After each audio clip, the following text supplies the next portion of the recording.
Berikut ini adalah alat yang digunakan untuk percobaan pintu sorong. Alat ini terdiri atas flume, pintu sorong, dan meteran taraf.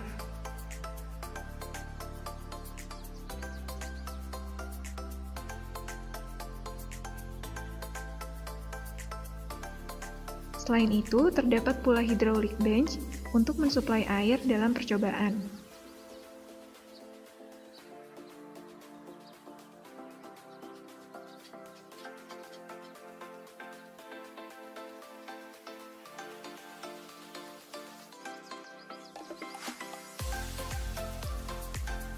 Pada hydraulic bench ini, terdapat bola penutup yang berfungsi dalam proses pengukuran debit.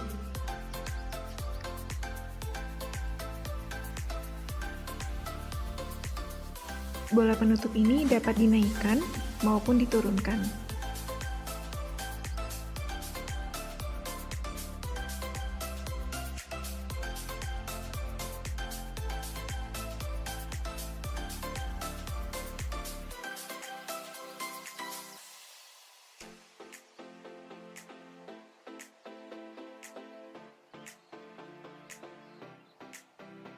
Kemudian, terdapat pula skala pembacaan untuk mengukur volume dan diperlukan pula stopwatch dalam percobaan.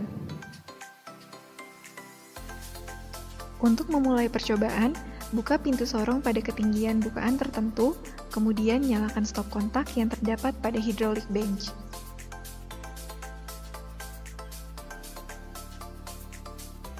Setelah beberapa saat dan aliran mencapai kondisi yang cukup stabil, akan terlihat fenomena air loncat atau hydraulic jump setelah aliran melalui pintu sorong.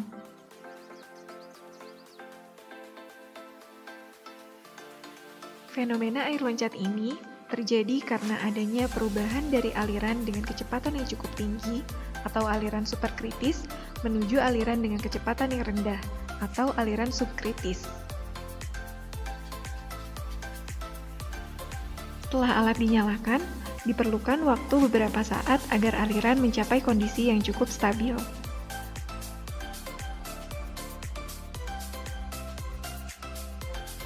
Berikut ini adalah aliran yang sudah mencapai kondisi stabil yang dilihat dari tampak samping.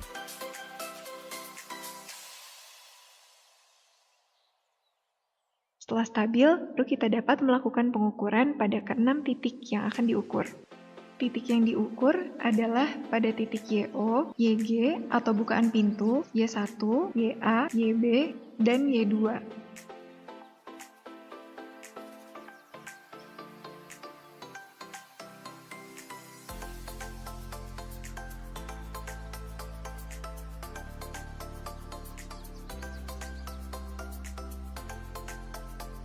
Berikut ini adalah pengukuran yang dilakukan pada titik YO atau titik sebelum pintu sorong. Kemudian YG yang berupa bukaan pintu. Lalu titik Y1 saat aliran sesaat melalui pintu sorong. YA pada titik sebelum fenomena air loncat. Titik YB sesaat setelah melewati air loncat, dan Y2 saat aliran sudah cukup stabil setelah air loncat.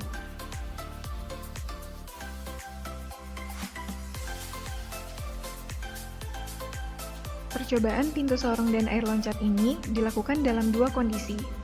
Kondisi pertama, yaitu ketika bukaan pintu tetap dan debit berubah-ubah. Sedangkan pada kondisi kedua, adalah kondisi di mana bukaan pintu berubah-ubah dengan debit yang tetap.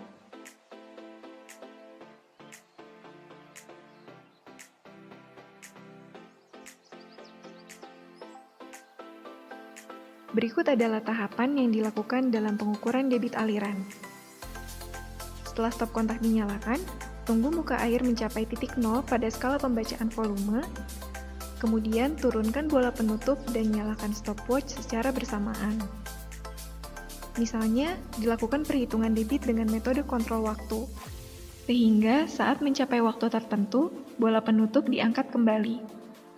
Amati kenaikan volume yang terjadi pada selang waktu tersebut, lalu hitung debit aliran.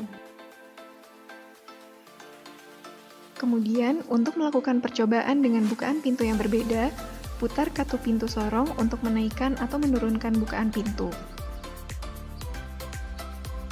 Kemudian, catat kembali ketinggian muka air yang terjadi pada ke-6 titik pengukuran tadi.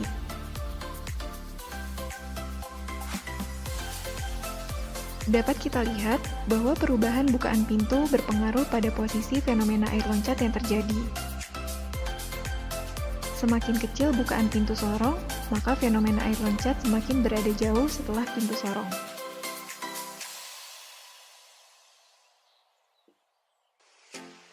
Sekian video percobaan pintu sorong dan air loncat. Terima kasih.